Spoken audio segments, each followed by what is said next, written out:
Everyone needs to sacrifice, Vanessa said coolly, her nails tapping a soft rhythm on the glass conference table.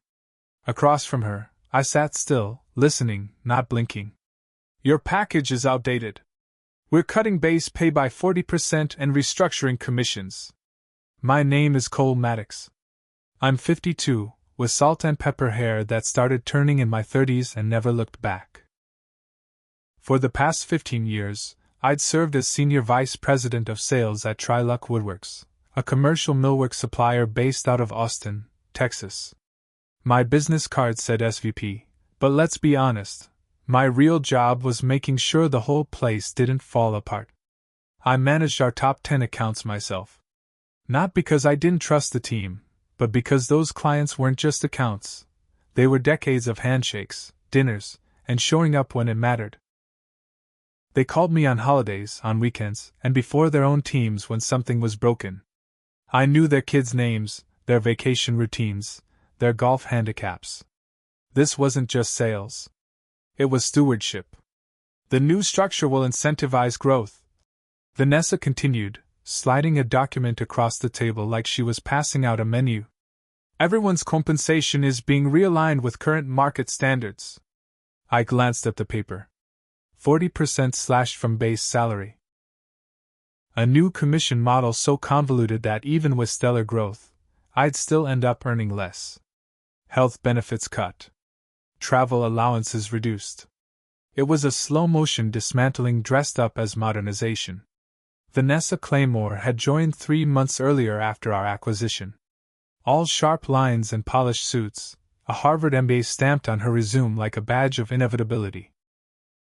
She spent her first few weeks walking in and out of closed-door meetings with Driftmore Labs brass, reading spreadsheets like gospel.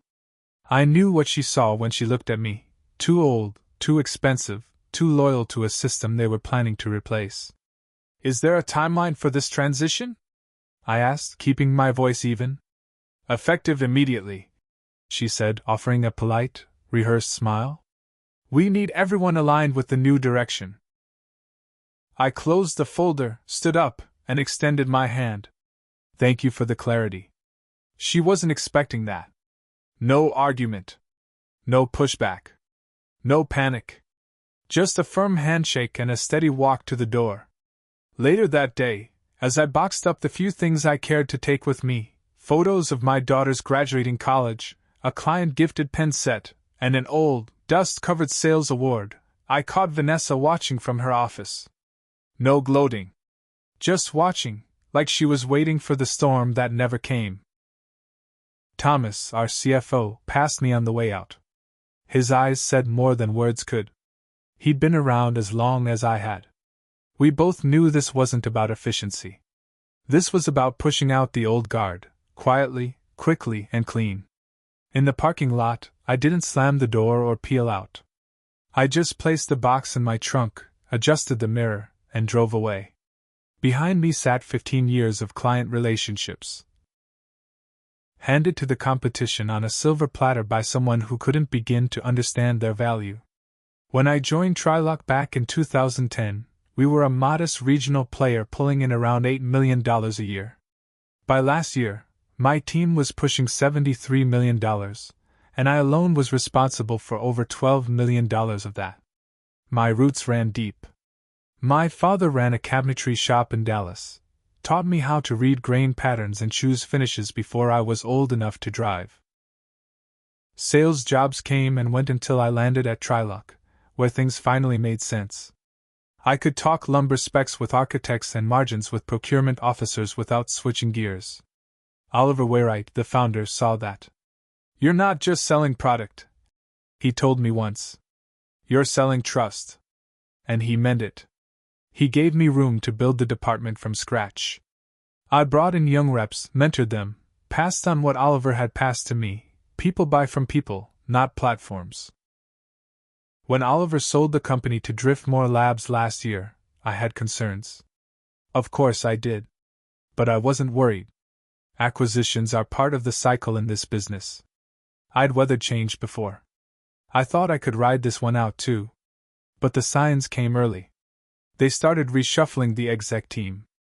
A new CEO from outside the industry. A marketing director who wanted to digitally reinvent our brand identity. Then Vanessa, with her glossy slide decks on operational optimization and her surgical precision in identifying redundancies. The travel budget? Slashed. Entertainment accounts for client dinners? Required multi-level approval. Everything that once helped us maintain strong, personal relationships with our clients was suddenly labeled excessive, unnecessary, wasteful. They didn't see me as someone who had grown a book of business by being present. They saw me as a cost center. A number too high on a line they wanted to shrink. And so they did. Approvals. That's where the changes really started to show. What used to be weekly strategy meetings with the executive team slowly got cut down to monthly, and then to as needed. We're just streamlining, Vanessa said during one of those earlier conversations, her tone sugar-coated but her intentions anything but. Nothing personal. But of course, it was personal. Especially when she started scheduling meetings with my key clients without telling me. Especially when she began nitpicking the discount structures I had negotiated years ago, the very same ones that kept our biggest accounts loyal through material shortages and multiple price hikes. Especially when she claimed my team needed fresh perspectives, and conveniently brought in 2 of her old colleagues from a prior firm as new regional managers. Thomas, our CFO, gave me a quiet warning during a quarterly budget review. They're looking hard at sales comp, he said, lowering his voice while glancing toward the hallway. Particularly the legacy setups. I was the only legacy left. I knew what was coming, even if I didn't know the exact day it would arrive. A week before the final meeting, I saw Vanessa at lunch with Gabriella, the most recent hire on my team. They were sitting at a corner booth of a popular downtown cafe, heads leaned in close. When I walked in, Gabriella glanced down at her plate, clearly uncomfortable. Vanessa waved like running into me was a charming coincidence. Later, when I asked Gabriella casually how her lunch went, she muttered, "Just getting to know the team," and quickly changed the subject. I didn't press. I didn't need to. I already knew. That night, after Vanessa handed me the new comp package and said my structure was outdated, I sat in my home office staring at old sales dashboards and performance charts. 15 years of consistent growth. 15 years of turning Trilock Woodworks from a regional supplier into an industry name. 15 years of loyalty, now reduced to a cost line on someone else's spreadsheet. My phone buzzed. A text from Frank Donnelly, purchasing director at Weston Commercial. Our largest and longest standing account. Hearing chatter about changes at Trilock. Everything all right? Call me. I'd known Frank for over a decade. Helped him through supplier negotiations, 2 internal restructures, and even checked in when his son was applying to college. We weren't just colleagues, we'd become real friends. I poured myself a small glass of bourbon and dialed. "Cole," he answered immediately, tension already in his voice. "What's going on over there?" "I got a call from some woman who says she's our new point of contact." "What's her name?" "Claymore?" "That would be Vanessa," I said, keeping my voice measured. "Our new sales director." Well, she started throwing out ideas about new systems and reviewing pricing. Talked like she knew our operation better than we do. I don't want vendor optimization. I want the people I know. He paused. "Are you staying?" I didn't answer right away. "Because if you're not," Frank continued, lowering his voice, "we need to talk. Before I get stuck dealing with someone who thinks a spreadsheet tells the whole story." In that moment, everything came into focus. My value didn't live in my title or on an org chart. It lived in the trust I'd built, 15 years of answering the phone at midnight, solving problems before they reached the client, and showing up when others wouldn't. "I'm considering my options," I said slowly. Frank didn't miss a beat. "Well, consider this. If you land somewhere else, you call me first. I don't care if it's next week or 6 months from now. I'm not going through another quarter with Harvard Barbie." After we hung up, I opened my laptop and drafted an email to Daniel Harrison at Pinnacle Supply Group. We met at an industry event the year before. He'd mentioned they were looking to expand into commercial millwork. I saved the draft, not ready to hit send yet. The next morning, 3 more clients reached out with similar concerns. Vanessa was already moving in, reaching out, pitching new systems, and shaking up relationships she hadn't earned and couldn't understand. I drove to the office one last time to finish packing my desk. While I was there, Thomas stopped by, slipping a folded sheet of paper into my hand. "Client retention rates and their average annual spend," he said softly. "Figured you might need it." He knew. He'd always known. That afternoon, I finalized my resignation. Sent the email to Daniel. Called my lawyer to review my non-compete. The good news? It only applied to selling similar millwork products, not to client relationships. I couldn't pitch them the same line of goods for 6 months, but nothing stopped me from keeping in touch, maintaining the connections I'd built. And I wasn't angry anymore. Just clear. There's something sharp and steady about being underestimated. It makes you dangerous in all the right ways. Here's your rewritten script with the name changed to Cole instead of Jeffrey, expanded naturally to maintain the original structure, tone, and flow while slightly increasing the length for depth. Being dismissed as outdated doesn't sting when you know your value. It just means they never saw you coming until it was too late. I took 2 full weeks to explore my options, no rush, no panic. And when the offer came from Daniel at Pinnacle Supply Group, I knew it was the right fit. The role was tailored for someone like me, Senior Vice President of Business Development, with full autonomy to shape a new division from the ground up. "We want your expertise, Cole," Daniel told me during our final meeting. "You understand this space. We're not trying to reinvent the wheel, we just need someone who can steer it better." The next morning, I called Vanessa to formally resign and propose a transition plan. I offered 2 weeks, plenty of time to brief my successor, wrap up open accounts, and ensure a clean handoff. She didn't hesitate. "That won't be necessary," she said, her tone as brisk as ever. "We've already made contact with your clients. Gabriella will manage the transitions. These relationships aren't plug and play," I said calmly. "There's context, history, complexities that don't show up in your CRM." "We've reviewed your notes," she replied curtly. "And frankly, Cole, your method was a bit traditional. We're adopting a data-driven model moving forward. It's the direction the industry is heading." I could have pushed back. I could have reminded her that tradition had built this company's book of business. But I didn't. Her mind had been made up long before I ever sat in that meeting. "HR will handle your separation," she concluded. "Please return your equipment by week's end."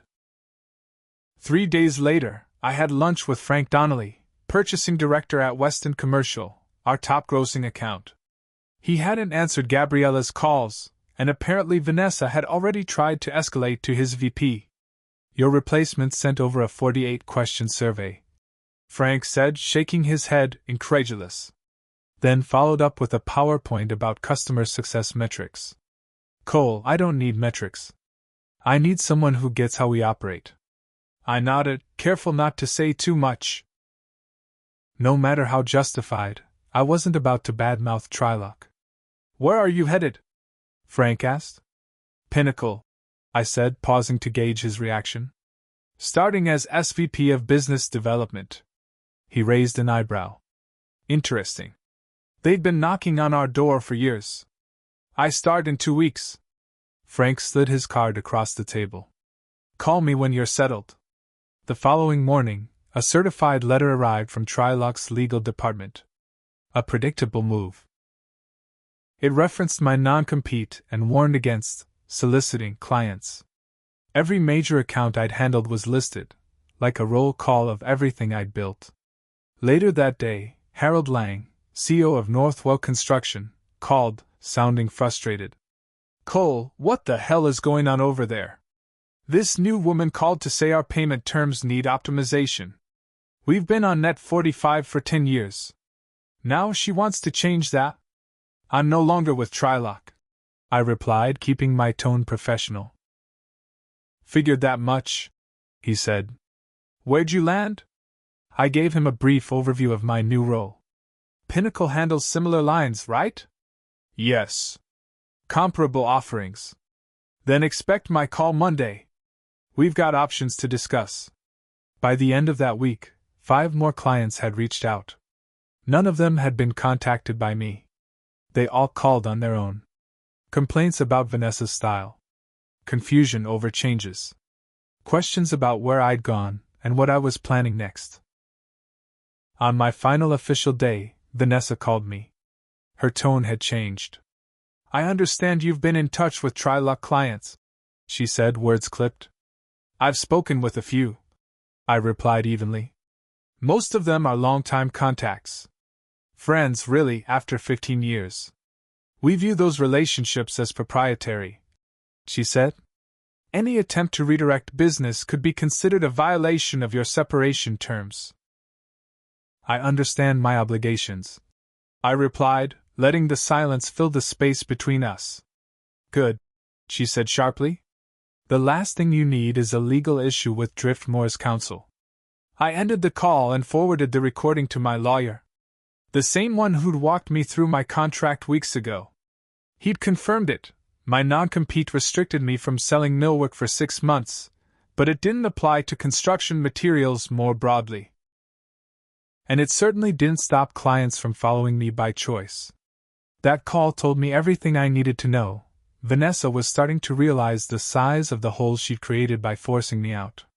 My first day at Pinnacle began with a statement from Daniel that still makes me grin. We've been trying to crack Trylock's market for years, he said, leading me into my new office. Apparently, all we needed was the guy who built it. Daniel admitted it during our morning strategy meeting.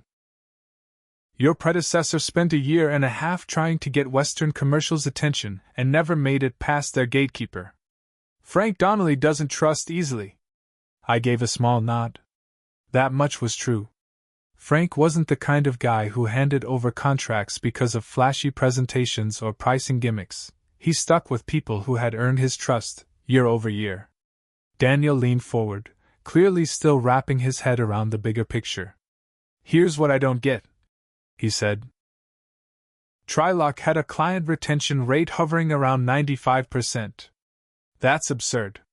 The industry standard is somewhere near 72%. What's their secret? I almost laughed. He was sitting across from it. It's not a secret, I said. It's relationships. When Oliver Wainwright owned the company, he knew something the spreadsheets didn't show. Contracts might secure business on paper, but only relationships survive price cuts, market shifts, and competition. Clients stay because they trust the person on the other end of the phone, not because of a logo. Daniel nodded slowly. And the new regime doesn't see it that way. They think relationships are inefficient, I replied. Vanessa wants dashboards instead of phone calls, algorithms instead of context. Just then, my assistant knocked with an urgent note. Thomas, the CFO at Trylock, wanted to meet. We arranged to catch up that evening, in a quiet corner of a bar downtown. He was already there when I arrived, clearly uneasy, scanning the room like he wasn't supposed to be seen. I probably shouldn't be here, he said before I even sat down. But you are, I replied, ordering us 2 drinks and keeping my tone calm. He slid a folder across the table. Board met yesterday, he said. Thought you should see this. Inside was a printout of Vanessa's latest quarterly strategy deck. It started with the usual fluff, forecasts, branding refreshes, projected cost savings. Then I hit the section that stopped me cold, client transition strategy, Maddox accounts. My name was in bold. The plan mapped out how Trylock would shift my former accounts to Gabriella and 2 newly minted account managers. It listed talking points to counter objections about my departure, followed by a re-engagement schedule to reassure each client over the next 90 days. But what truly made me pause was a financial summary I'd never seen before.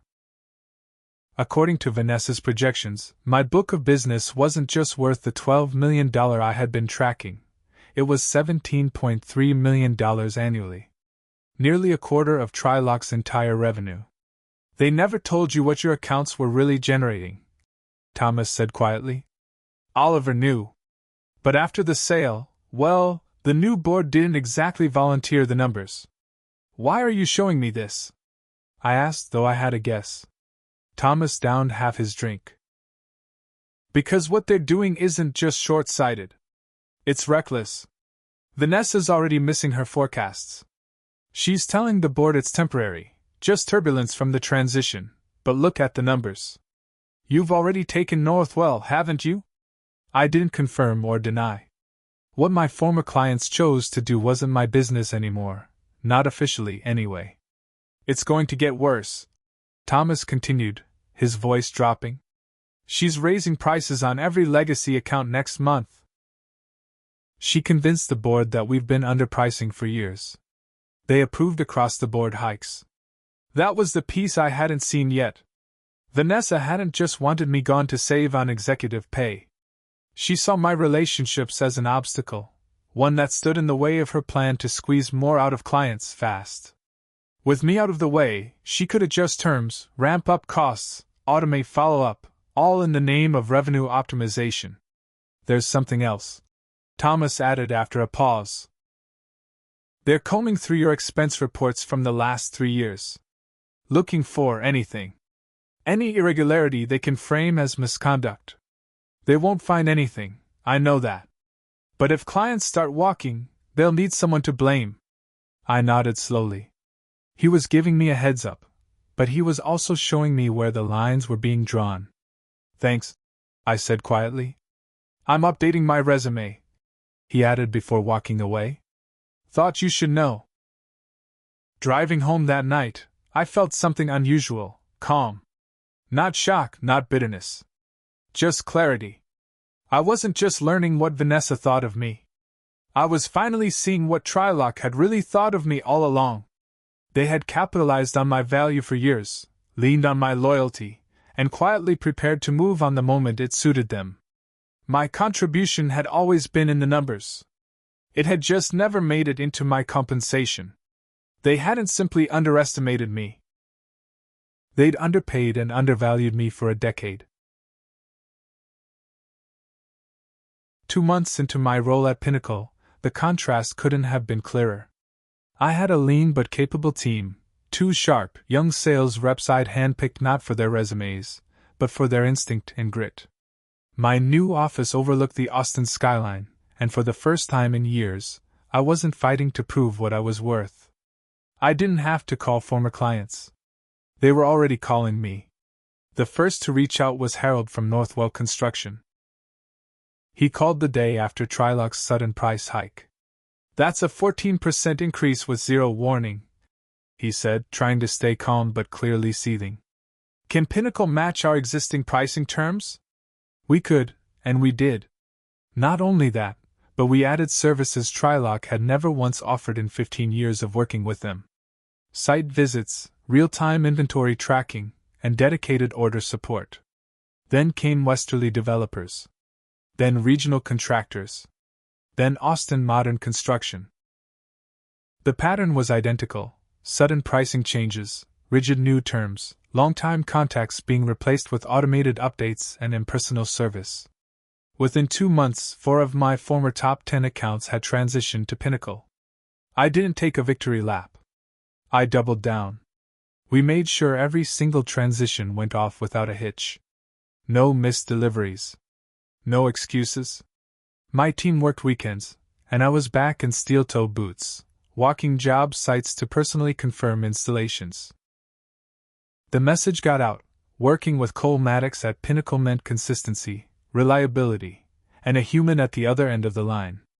That's when Vanessa called. "We need to talk," she said. Her voice was thin, nervous. Gone was the corporate polish, the clipped certainty. I agreed to meet her at a small coffee shop just down the street from Pinnacle's office. She was already there when I walked in, tapping a manicured nail against her cup, visibly agitated. This has to stop, she said without looking up. What has to stop? I asked, even though we both knew. You know what, poaching our clients. I stirred my coffee slowly. I haven't solicited a single Trilock client, Vanessa. She snapped, then caught herself. 4 major accounts have left us in less than 8 weeks. Every single one mentioned you by name. Clients make their own decisions, I replied evenly. She leaned across the table, trying to regain her edge.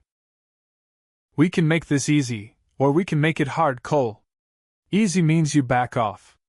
Hard means we start looking into legal action, breach of contract. There is no breach, I said calmly. Your non-compete bars me from selling millwork for 6 months. Pinnacle's supply division doesn't sell millwork. You're exploiting a loophole, she snapped. No, I said, sipping my coffee. I'm respecting the exact terms your legal team signed off on. If they left room for interpretation, maybe you should have reviewed it more carefully. Her posture deflated slightly. The board's asking questions about client retention, about revenue. That sounds like a Trilock problem. She shifted gears. What do you want, Cole? A consulting agreement? A finder's fee for backing off? I couldn't help but smile. She still didn't get it. I don't want an arrangement, I said, standing up. I want to do my job well. That's it. Everything else falls into place from there. The next morning, Frank Donnelly from Western Commercial called. Their 3-year contract with Trilock was coming up for renewal. We're putting it out to bid, he said flatly. Vanessa's been calling nonstop. Offered to beat any competitor's price by 5%. That's generous, I said. Maybe. But I'm not just looking at price, Frank replied. I need someone who knows our operations. Who picks up the phone at 7 p.m. when something's gone sideways. 2 weeks later, Pinnacle signed a 2-year agreement with Western worth $4.2 million annually. It was our biggest win yet, one that got people in the industry talking. The same day, I received a simple forwarded email from Thomas. No text, no explanation, just an internal Trilock memo announcing that Vanessa had been reassigned to strategic development initiatives, while the company searched for a new sales director. I didn't reply to Thomas. I didn't reach out to anyone at Trilock. I just forwarded Weston's signed contract to Daniel with a note. First of many. Planning to hit $20 million in new business by year's end. Momentum was on our side. Vanessa was just beginning to grasp the real cost of her miscalculation. 6 months after I joined Pinnacle, I stood in the main conference room, surrounded by my team. On the screen was our performance report. $13.7 million in new revenue, and tracking toward $22 million by year-end. 8 of my former Trilock accounts were now with us. Daniel walked in holding a bottle of champagne. The board just green-lit your division expansion plan, he said, grinning. More headcount, bigger marketing budget, everything you asked for. Would you like me to continue from this point with the next chapter? As the champagne glasses were passed around and laughter filled the room, my phone buzzed with a message from Thomas. Trilock Q3 earnings call in 30 minutes. Might want to tune in.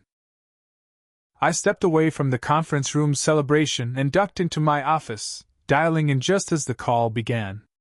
The new CEO, Raymond Peters, opened with a tight, rehearsed tone. While some short-term disruption was expected following our strategic restructuring, sales have underperformed against internal projections, he began. An analyst quickly cut in. Can you quantify that attrition? Industry chatter says Trilock's down nearly 20% in annual revenue over the last 2 quarters. The pause that followed said more than any PR-trained deflection could.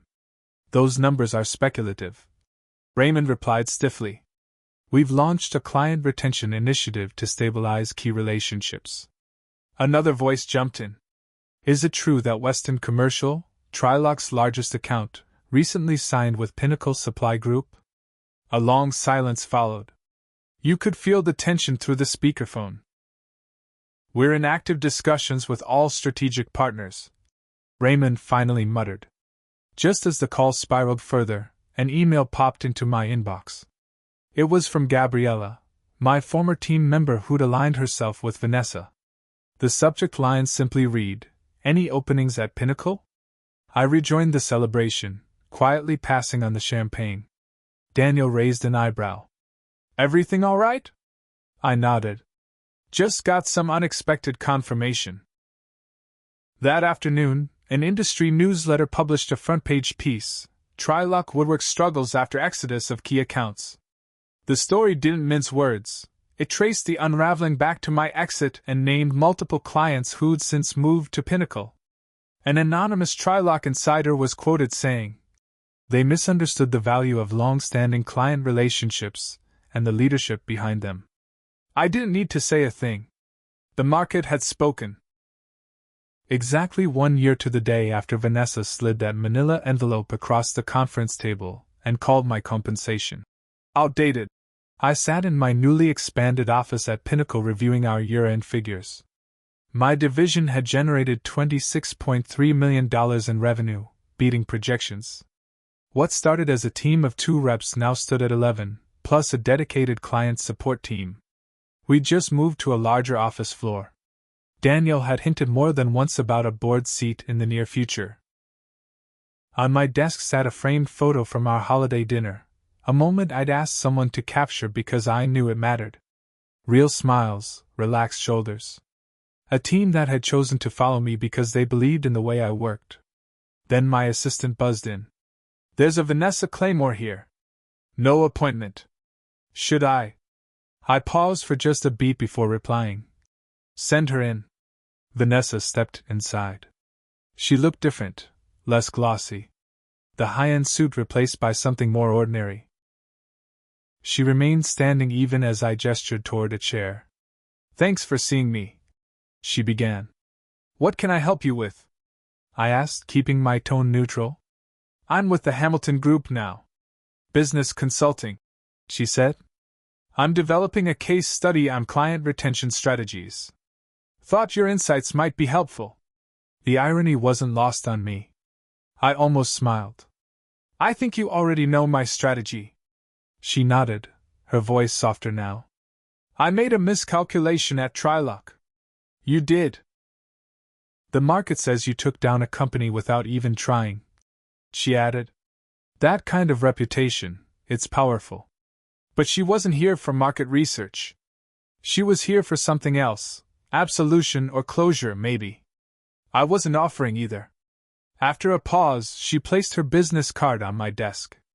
"If you ever want to discuss industry trends, or just talk, I appreciate the offer," I said, standing. "But I'm fully booked these days." After she left, I glanced at the card once, then fed it straight into the shredder. That evening, I drove across town to have dinner with my daughter. She'd just been promoted to senior architect at her firm. We sat on her back patio as the sky faded into that soft Texas twilight. "How's work, Dad?" she asked, handing me a plate. "Good," I said, smiling. "Building something that'll last." And I was. Not with hardwoods or veneers this time, but with principles. With promises kept. With a kind of integrity that outlasts strategies and restructurings. Do the work. Treat people right. Value relationships over transactions. In the end, Vanessa had given me a gift she never intended, the chance to prove to myself, and everyone else watching, what 15 years of trust were really worth. Would you like a continuation of Cole's story, perhaps his evolution into leadership, mentorship, or even launching a new division?